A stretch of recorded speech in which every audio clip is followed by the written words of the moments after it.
Hey everyone, welcome back to Corporate Decoder, the place where we unpack the financial secrets that other channels miss. Today, we're diving deep into a rather significant merger announcement that could shake things up in the banking world. Buckle up because on the 23rd of October 2025, MidWestOne's Financial Group Incorporated announced a huge deal. They are merging with Nicolet Bankshares Incorporated. This isn't just a small shake-up, folks, this is a full-blown merger where MidWestOne's Financial Group Incorporated will essentially disappear into Nicolet Bankshares Incorporated. Their subsidiary banks will also combine. So, what does this mean for MidWestOne's Financial Group Incorporated shareholders? Well, it is an all-stock deal. They're going to exchange their MidWestOne's Financial Group Incorporated common stock for Nicolet Bankshares Incorporated's common stock, specifically for every share of MidWestOne's Financial Group Incorporated stock they own. They'll get 0.3175 of a share of Nicolet Bankshares Incorporated stock. This whole package is valued at a pretty hefty sum, around $864 million. That breaks down to about $41.37 per S-share of MidWestOne's Financial Group Incorporated. And after the dust settles, MidWestOne's Financial Group Incorporated shareholders are expected to own about 30% of the combined company. That is a significant stake, showing this is a true joining of forces rather than one company completely swallowing the other. Now, for the insiders, those holding restricted stock units. Don't worry, these units, called MidWestOne RSU awards, are going to be considered fully vested.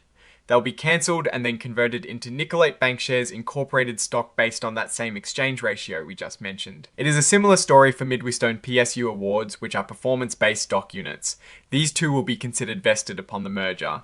They'll be converted into Nicolet Bankshares Incorporated stock, calculated based on the higher of their target performance or actual performance leading up to the merger. Plus, they'll get any accrued dividend equivalents in cash. It seems like they're trying to make sure everyone comes out of this deal feeling compensated. As with any big deal like this, there are a lot of promises and guarantees exchanged between the two companies. The merger agreement lays out all these representations and warranties. In plain English, these are statements of fact that each company is making to the other about their business and financial health. Think of it as a really detailed contract that says, "We promise this is true about us and you can rely on it." These are important for setting expectations and allocating risk. Beyond the promises about the current state of affairs, there are also agreements about what each company will do or not do between now and when the merger actually happens.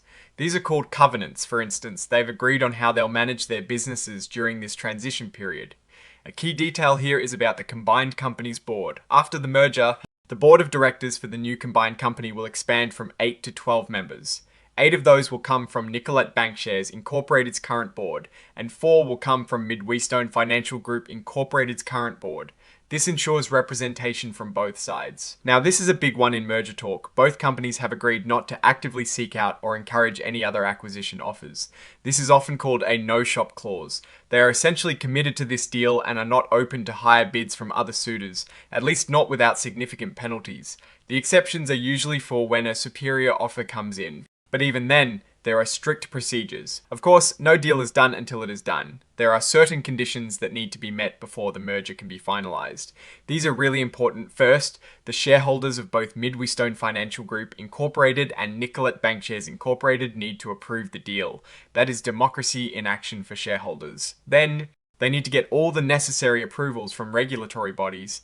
Think the government giving it the thumbs up. Also critical is that the new Nicolet Bankshares Incorporated stock that will be issued to MidWestOne's Financial Group Incorporated shareholders needs to be properly registered with the Securities and Exchange Commission, or SEC, and cleared for listing on a stock exchange, like the Nasdaq or NYSE. This ensures the shares are legit and can be traded freely. They also need tax opinions confirming the merger qualifies as a tax-friendly reorganization. And what happens if things go wrong? The agreement outlines reasons why either party can back out. This could happen if, for example, they can't get regulatory approval, or if a court order blocks the deal. If shareholders don't vote in favor, that is another exit ramp. They also have a deadline. If the merger isn't completed by a certain date, either side can terminate. And if one company materially breaches the agreement, the other can walk away. Here's where things get interesting. If the deal falls apart because one party finds a better offer, or if their board of directors doesn't recommend the merger, or in some other specific scenarios related to acquisition proposals, there is a hefty termination fee. We're talking about a cool $35 million.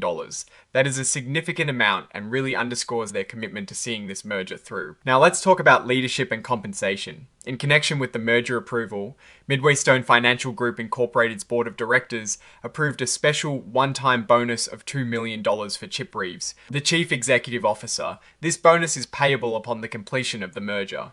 As a condition for receiving this bonus, Mr. Reeves agreed to extend his non-compete agreement for an additional 6 months. It looks like they're rewarding key executives for their service and securing their commitment through this transition. And of course, to announce this massive news, MidWestOne Financial Group Incorporated and Nicolet Bankshares Incorporated jointly issued a press release. They're also providing additional information in investor presentations. This is where they try to sell the story to the market, highlighting the benefits and why this combination makes strategic sense. Buried within these corporate announcements, and especially in the investor presentations, are what are called forward-looking statements. These are essentially educated guesses and projections about the future. They use words like anticipate, expect, will likely, and the like. It is really important to understand that these are not guarantees. They are management's best hopes and predictions, but actual results can, and often do, differ significantly. And the filing is very clear about why these forward-looking statements might not come true. They list a whole bunch of risks. For example, they mention the risk that the cost savings and benefits they expect from the merger might not happen or could take longer than planned. Integration difficulties, unexpected costs, and problems getting regulatory approval are also major concerns. Even disruption to business operations from the announcement itself is cited as a potential problem. They're essentially saying, we hope this works great, but here is everything that could possibly go wrong. This is a crucial bit of advice for anyone thinking about investing in these companies. The filing explicitly states that these forward-looking statements are not promises. They are predictions based on current information and beliefs. Many of the factors that influence future results are inherently uncertain and outside of management's control.